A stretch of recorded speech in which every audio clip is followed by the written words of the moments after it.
Alright. Let's see what the temperature is outside here. Oh, you know.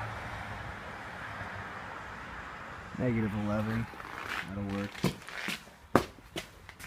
-11. We're going to try to start the car and see if it dies on me by using the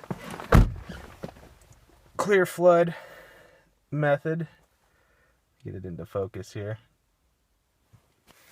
Clear flood method is where you start the car with your foot on the floor of the pedal here. So I'm doing that. It's floored.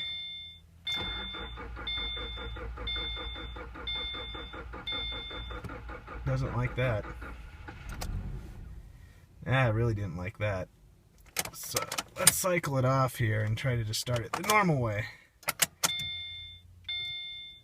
Sweep the gauges, fuel pump's primed. Well, and we're running.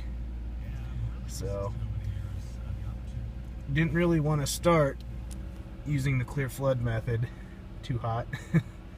But once I did start it the normal way, it's running.